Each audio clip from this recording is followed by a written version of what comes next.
Hello watch enthusiasts! Every good watch brand is known for something publicly. For Rolex, it's a consistent and universally recognised standard of quality and design. For Omega, it's the Speedmaster and the coaxial escapement. And for Patek Philippe, it's the ability to lead the luxury industry in quality, innovation, and to predict the next stage of luxury watches.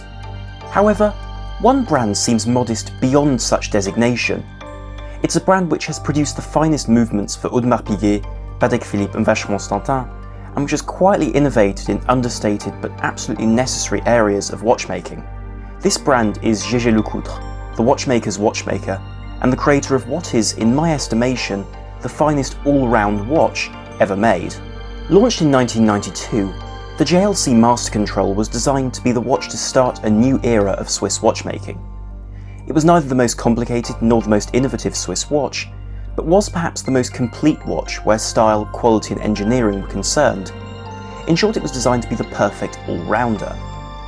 Founded in 1833 by Charles-Antoine Lecoutre and François-Ulysse Lecoutre, this brand's interest in absolute accuracy was clear, as in 1844 Charles-Antoine unveiled the millionometer, a tool for measuring components to a thousandth of a millimetre, a millionth of a metre.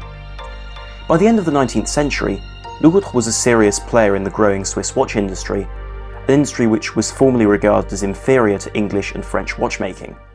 At this point, Lecoutre had grown to several hundred employees and to well over 100 individual watch movements. This placed Lecoutre at the very head of development in Switzerland and was an undeniable presence due to a number of employees to rival top brands today. Even so, it was a French influence which raised Lecoutre to new heights, as in 1903, Jacques-David Lecoutre met Edmond Jaeger, or Gigi depending upon whether you choose a Germanic or Gallic pronunciation, who was the Alsatian who ultimately became integral to the identity of Jaeger-LeCoultre once the name was added in 1937. Interestingly, it was this collaboration which allowed JLC's remarkable watchmaking skill to become more obvious. Through this collaboration of Jaeger and Lecoutre, the brand was able to achieve what we now know it for, with successes such as the 1929 caliber 101, which as a movement for elegant jewel-encrusted women's watches, weighed less than 1 gram and was the size of the end of a pencil. Unsurprisingly, it still remains the smallest mechanical movement ever made, and elevated JLC to a position of luxury. It was also during this time that JLC launched the now iconic Reverso, after a polo player in India complained of his broken watch to a Swiss businessman. The result was a rotating case to shield the dial from the brutality of a game of polo, and an icon which today forms 40% of JLC watches sold. However, none of these watches are the subject of this video. No. This video celebrates what is, on the face of things, a much more conventional watch, the 1992 release of the Jaeger-LeCoultre Master Control. You see, the 1980s were a strange time for mechanical watches. During this decade, as Swatch revolutionised the affordable Swiss timepiece, and pioneers such as Gerd Jaeger-Lang and Jean-Claude Biver redefined the luxury mechanical watch, JLC needed to position themselves with a new product. With the 1992 Master Control, they found an answer to this problem. With simple luminous Dauphine hands, a crisp white dial, and supremely elegant brushed and polished case, the Master Control exuded such confidence in its refinement and desirability that you might be led to believe that there was never any concern about the future of the mechanical watch at all. The fact that even now, almost 30 years later, when most 90s designs seem rather misshapen and lack finesse, the original Master Control looks like a total classic, a watch which did, does, and always will look good. If you're enjoying this video, head over to watchchronicler.com to read about all the watches you should be paying attention to. Have a look there to read in-depth articles about the watches in this video, and many, many more. Also follow Watch Chronicler on Instagram to always know about the very best of the watch world. In the context of being such a design classic, it's easy to overlook how important this design was in its day. This format came just after the experimental shapes of the 70s and the very conservative work of, for example, Blancpain in the 1980s. By contrast, the Master Control was confident, modern, and even in a small size, masculine. Even so, it was the movement which really impressed. You see, at the heart of the Master Control was an in-house automatic movement which was tested for an unprecedented 1,000 hours for accuracy. This was a movement which quietly offered accuracy to impress even the most demanding of enthusiasts. In this way, the Master Control rarely featured under the spotlight, at least in its normal time and date configuration, that hosted quietly important technology, introducing the first ceramic ball bearings in 2002 for superior automatic winding. Since its introduction, much has changed from the original piece.